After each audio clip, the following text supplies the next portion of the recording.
सुख की खोज, हर मनुष्य को सुख की खोज है, तो उसके बारे में मैं बता रही हूँ। संसार के सब प्राणी दुख से संतप्त हैं तथा सुख की तलाश में भटक रहे हैं।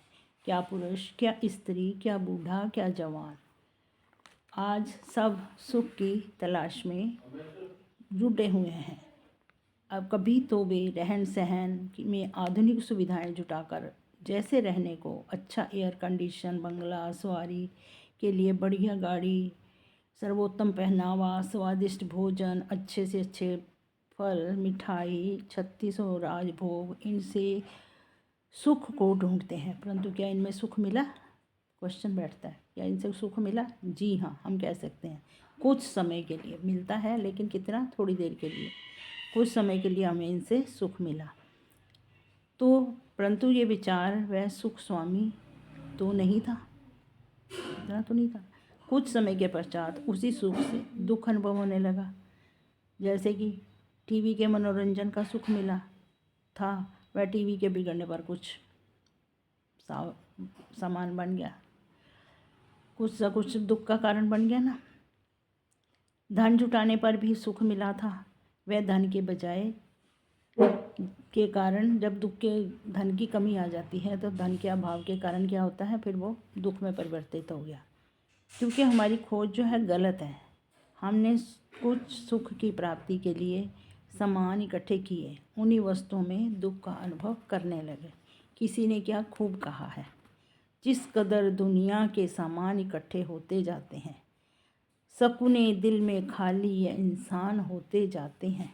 हंसी आती है उन लोगों से जो दुनिया की चीज़ों से खुशी को ढूंढते हैं और परेशान होते जाते हैं।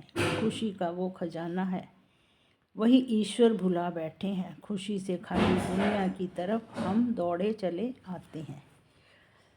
ऐसा लगा हमारी दौड़ गलत थी। हम मृग की भांति कस्तूरी को बाहर ढूंढ रहे थे। सुख को हम संसार की वस्तुओं में ढूंढ रहे थे, परंतु वह तो हमारे अंदर था। सुख कहाँ है? हमारे अंदर, हमारे मन का सुख है, हमारे मन का।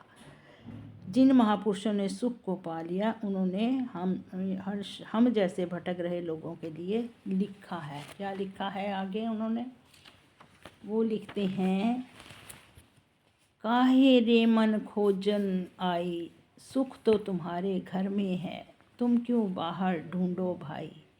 तुम तो सुख स्वरूप हो, केवल अज्ञान के कारण तुम सुख को प्राप्त करने में असमर्थ हो रहे हो। जबकि पर्दा मिटा तो हम सुखी हो गए। स्वामी जी कहते हैं, दूर कर कोई पर्दा, गर तलाश यार है।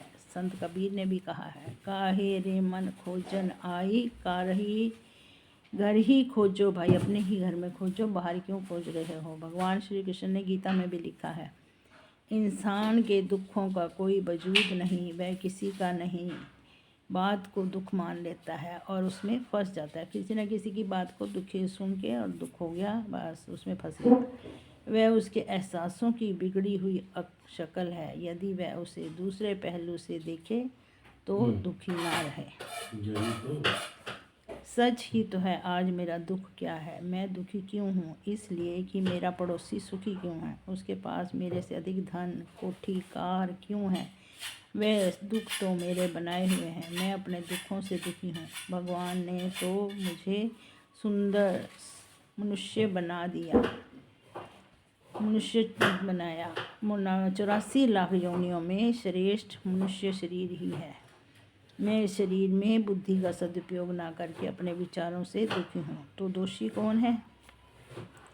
लुटा के सब्र शकूं बेकरार आया हूँ, मैं तेरी तलाश में समर्थ हूँ। अज़ल से मैं तेरी तलाश से मैं बार बार आया हूँ, लुटा के सब्र आया हूँ। हरे कृष्णा।